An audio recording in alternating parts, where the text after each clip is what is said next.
Hello everyone, this is Anand with another video on AWS Certified Solutions Architect Associate certification. In this video we're going to talk about S3 Lifecycle, S3 Bucket Lifecycle Management. It's data lifecycle management. Basically the main idea behind lifecycle management is to somehow reduce cost of the use of storage inside a S3. Now we know that there are 6 different classes. There is S3 standard, intelligent tiering, and then there is standard, infrequently accessed, one zone, infrequently accessed. And in the previous video we have already explained what are these different type of tiers, storage classes. The main difference is that is the cost and the storage and speed. Everything is basically these classes are different in terms of their different type of features. So for example, Glacier and Glacier Deep Archive, it's for archiving, keeping old data that is not in used inside the organization. And here you can see also the price difference as well, and their different features on this. And in the previous video we have explained that in detail. Now lifecycle management is basically, by definition, Amazon S3 offers the tool to automatically change the storage class to any object. For example, you can transition from S3 standard to S3 Glacier after some days of object creation. Therefore you can transition each object to a most suitable storage class. So here you can see that if we can set up a rule. All we need to do with lifecycle management, we need to set up a rule saying that if any object that is sitting in S3 standard, if it is 30 days, if nobody has opened that object for 30 days, it should be moved to infrequent storage, which is cheaper storage as compared to standard storage. And if nobody has touched or opened or modified this file, even after 60 days, when the data is sitting in IA, it should be moved into one zone IA. And then if there is any file that is not touched in the last whole 1 year, that can be moved into Glacier. So this is a kind of rule that we are talking about by lifecycle management. In summary, to decide which S3 class to use the following table or rule of thumb, but don't forget that the access of Glacier object could take several hours. Now every 30 days, if anything is used within 30 days, should be in the standard. All the objects that are being used between 30 and 90 days should be in the intelligent tiering, and all the objects that are basically are not used within 90 to 180 days should be in Glacier, and all objects that are not touched for more than 180 days, which is 6 months, they should be sent into Deep Archive. So in the lab, what we're going to do, we are going to create a rule for each bucket. So we're going to create a rule for this bucket. We're going to log in using the management console through internet, access our S3 bucket, and on the bucket we are going to create a rule. So we need to create a rule. Each rule for a transition has a transition period. It counts the number of days since the object was created, and the rule also sets the storage class to transition into after that period of time. So let's get started. So let's first of all, I'm going to create a bucket here.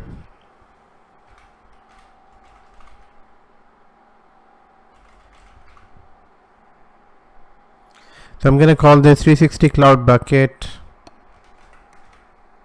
Lifecycle Management LCM 001. And it is sitting in this in here. No need to change for accessing the public, because we're not for now. I'll be uploading, but we won't be uploading some files, but we won't be accessing it. So here, yes, I was suspecting that it needs all lowercase letters, and here create the bucket. So once the bucket is created, all we need to do is to basically go inside the bucket. We will upload some files here, and uploading the file is easy, which is you can select any number of files and the files will be uploaded. Here we're not enabling the versioning, and files are now uploaded. So I'm gonna go back to the bucket and go to management. When you go to a management, right here you can select a lifecycle management rule. Now lifecycle rule is basically all you need to do is to create a rule. You need to name a rule. So for example, I'm gonna say 30 all the data that is so I'm gonna say 30 days for standard, 60 days for IA, and 90 days for glacier. So 30 standard, if it is touched between 30 hyphen 60, it should be moved into IA, and I'm gonna say here 180 days GLA. So I'm going to say GLA, and here do you want to apply this rule to all to a specific file extension within your bucket? So there can be a JPEG file, picture file, movie file, whatever file. So you can, if you need to apply this rule only to a specific type of file, then you can select this, and then you need to provide here the prefix. But here I'm going to apply this to complete bucket. It's just giving us a warning that it will be applied to all the objects within the bucket. Now here we need to set up the rule. So we can set up the rule for all the current versions of the objects between storage classes, and transition current versions, meaning it won't be touching. So if I select this one, and here I will set this rule will be only for all the new objects that will be created in the class. Let's say I don't want to create it for the new, but I want to create it for the previous versions. All the previous versions it will be applied, but new objects it won't be applied. So let's first create for the current version. I'm gonna say just like, so we said if it is 30 days, it should stay in standard. So by default it is standard. So I'm gonna create 60 for IA. So in move transition the objects in this if it is 60 days old, and I'm gonna add another one, and that is if it is 180 days, if the file was not touched within 180 days, we can move into glacier. As you can see, we can add some other rules here as well, just like the one that we saw in our presentation, that you can create. So here 60 days here, 180 days here. You can add another rule for moving into intelligent tiering. So that is fine. Now transition to it. So it's just giving us that warning. We can say it's acknowledged that it will take some time to restore, and this is the rule. But if you want to apply that, if you want to apply within the same another rule which is transition previous versions, so you can add that rule here as well, and it will add another here. So previous, it will be exactly the same, all the existing ones, and it should be moved into archive, and here it is moved.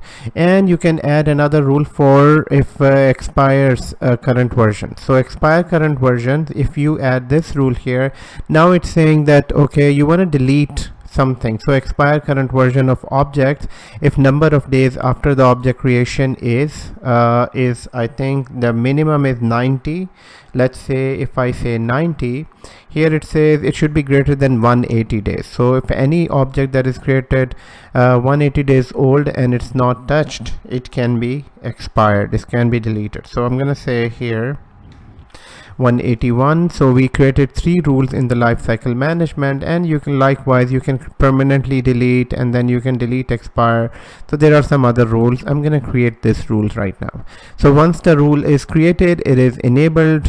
Now we won't be able to test that out because we don't have objects, and then the first rule will apply once the object is sitting here for 60 days and not touched. For 60 days it will be automatically moved into a different storage. So for now you can see that all these files are sitting in standard storage. Now here if I go into the file and I see that this is the URL of the file that we see, and this is where we can access it. And if we go down, we can enable versioning on this rule, and here you can also change the class of the object. So if you just want to change it manually, you can just change it to class. So I can change standard to intelligent tiering, and nowadays mostly intelligent tiering is used because this is the tiering which will automatically move objects in between different tiers, different storage classes based on. So if the object is not being accessed frequently, it will move automatically to inactive. If it is not even used in here, then it will automatically moved here. But if that object is automatically started being in use and every day people are using it, then the object will be automatically moved from here to standard. So that is what intelligent tiering is. I'm going to save settings here, and I'm going to go back to the bucket. Okay, just a second. Did I save that information? Let's see.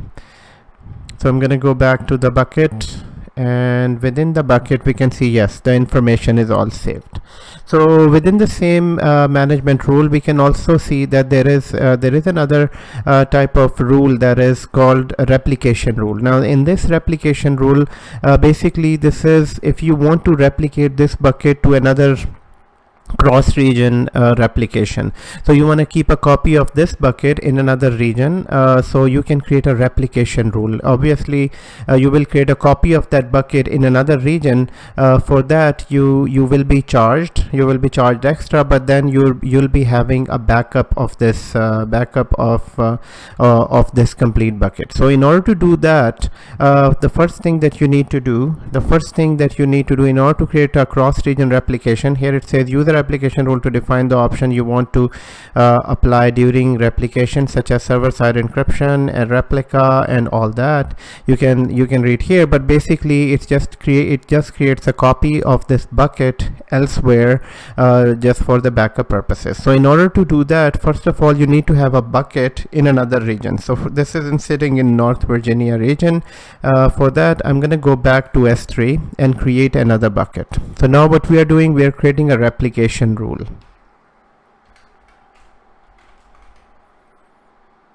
So I'm going to call this 360 Cloud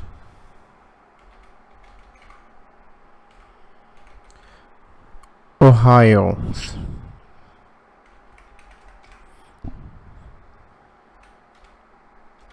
So this is a replica of 360 Cloud bucket, and it will be sitting, let's say, in Ohio region. So I'm just gonna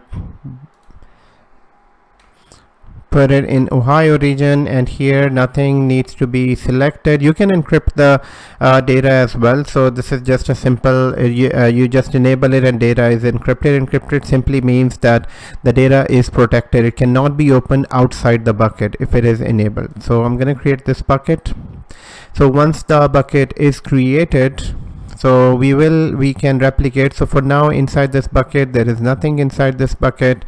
What we can do, we can create a replication rule inside this. So I'm going to go into management, and here I'm going to go to replication, and we will create a replication rule. So the replication rule name will be 360 Cloud. So 360 Cloud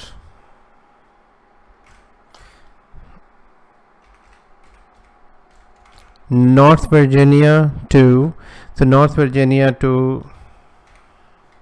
Ohio replication. So whenever you name something, always name it accordingly, so that whenever you see the name, you can just by looking at the name you can see that what type of rule is this. So this is a replication rule. So here I'm gonna say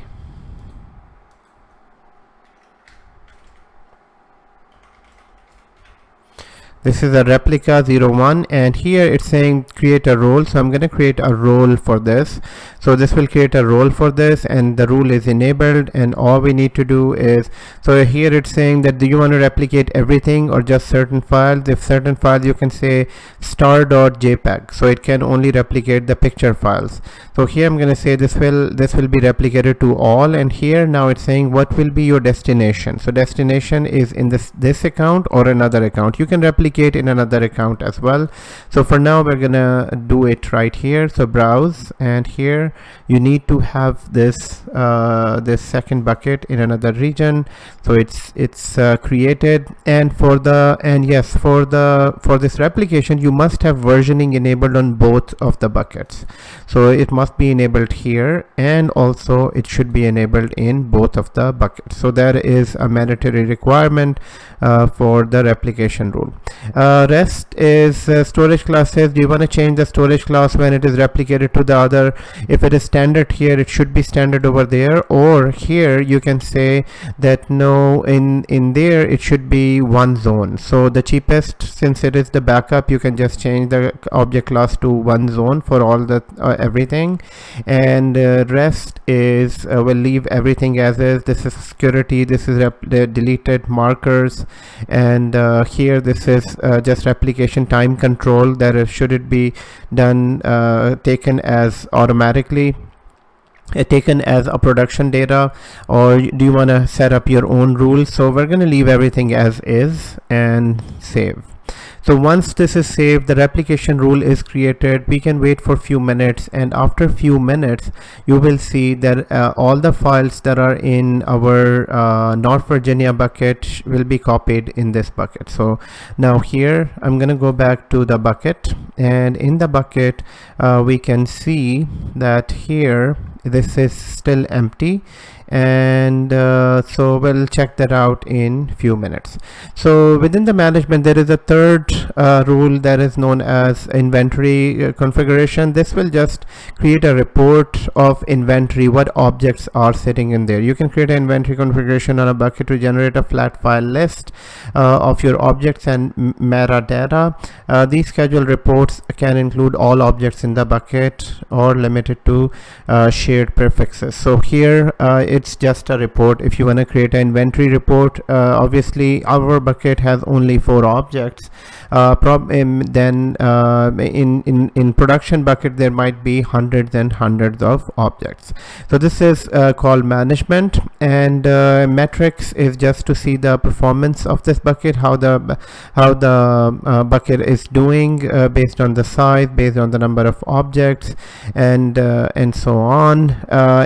So in this video we have seen 2 things. One is lifecycle management rule. The second one is cross origin replication rule.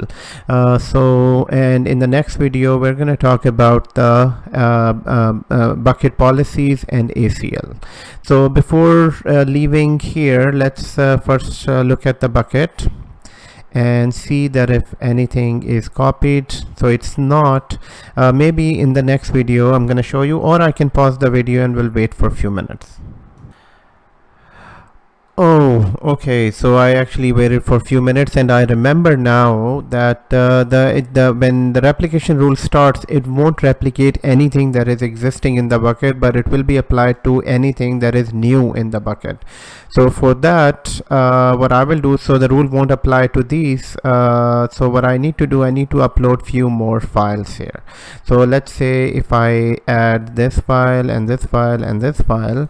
So I'm adding these files, and all I need to do is upload the file. As soon as they are uploaded, it will take few minutes for these files to be replicated. So all I need to do, first of all, go into my main bucket and make sure that these files are here, and in here, since these files are small, these should be replicated. So they might be in the replication phase. And here we can see one file, and the other files, you will see the other files shortly. So which means that replication rules apply to anything that is new in the bucket, and there is a way to do the other existing files as well, but here from the console you can only do. So now whatever files are added, first of all their versions will be created, and secondly they will be replicated. Thank you for watching this video. I'm gonna see you in another video.